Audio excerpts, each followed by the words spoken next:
Then came the most dangerous mythical creatures from thousands of years-old mythology. But maybe they weren't just made up. These ancient tales could be based on creatures people really saw, huge, strange, and terrifying. Over time, those sightings became myths, and myths became legends. This is part 7 of my mythical creature series, so don't miss a second. Watch till the end because some of them might have actually existed.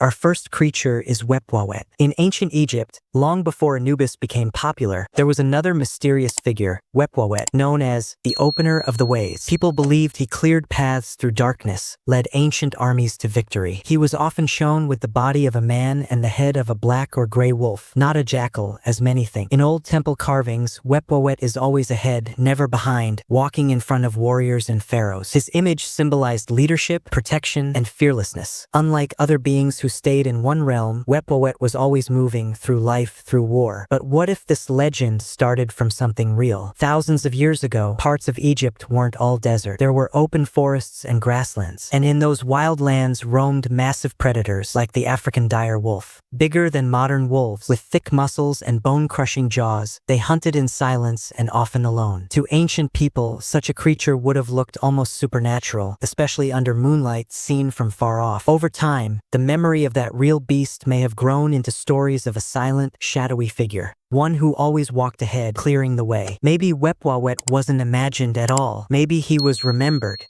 Our next creature is Brownies. In the quiet corners of old Scottish homes, people once believed in small, hidden creatures called brownies. They were said to come out only at night, sweeping floors, cleaning kitchens, and doing house chores while the family slept. Brownies were described as tiny, thin creatures with wrinkled faces, long fingers, and brown, worn-out clothes. They never wanted thanks or payment, only a little food, like bread or milk, left out quietly. But if someone tried to reward them with money or clothes, they'd vanish forever. Some stories said brownies could turn wild if offended, messing up the house instead of helping. That's why people were careful not to talk about them too much. It was best to let them work in peace, unseen. But were these stories based on something real? Some experts believe the legend of brownies could have started from sightings of pygmy humans or small hominin species, like Homo floresiensis, also known as hobbits. Though discovered in Indonesia, legends of tiny forest people exist worldwide. Others say brownies came from real memories of forgotten workers, like orphan children or hermits, who secretly helped in return for food. In the end, brownies may not have been pure fantasy, just echoes of real small beings, once living in the shadows of human life.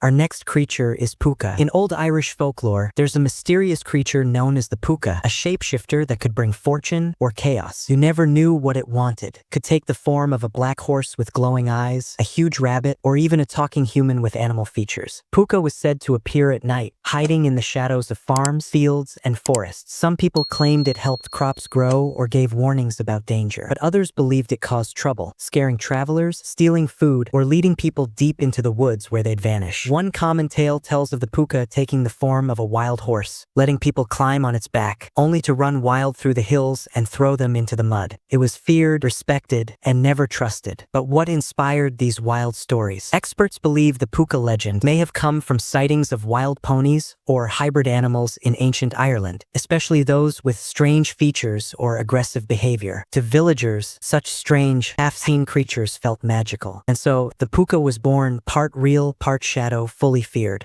Our next creature is Baba Yaga. In the old forests of Eastern Europe, people once feared a mysterious witch known as Baba Yaga. She wasn't just any ordinary witch. According to Slavic legends, Baba Yaga lived in a hut that stood on giant chicken legs, deep inside a forest that moved on its own. Her hut had no doors, only appeared to those she wanted to meet. And instead of flying on a broomstick, she flew through the air in a giant mortar, using a wooden pestle to steer. People said she had iron teeth, glowing eyes, and skin as dry as bark. Sometimes she helped travelers, but most times she tricked them, captured them, or worse. But was Baba Yaga just a fairy tale? Some believe she could be based on real forest shamans or healers, old women who lived alone in the woods and used herbs for healing or rituals. Back then, such women were often feared, and over time, their stories turned into myths of witches and monsters. So while a flying house and magic powers might not be real, the fear of mysterious women in the forest, that definitely was. And maybe that fear is what gave Baba Yaga her name.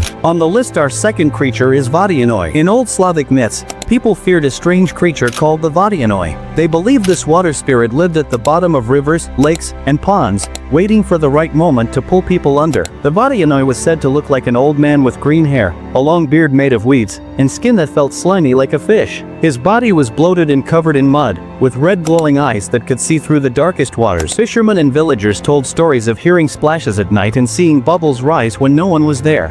If someone went too close to the water, the Vionoi might grab them and drag them down forever. People would even throw offerings into rivers, like bread or coins, to keep him happy. But could the Vionoi have been inspired by something real? Some believe the legend may have come from ancient creatures like Beelzebufo, also called the devil frog. This massive prehistoric frog lived about 70 million years ago and could grow over 16 inches long, with a body strong enough to eat small animals. Imagine seeing something like that in dark, muddy water. Others say the Vionoi stories came from the natural dangers of deep water itself, things that seemed alive when the river moved at night. In the end, maybe the Vionoi was just a way to warn people, stay away from dark water.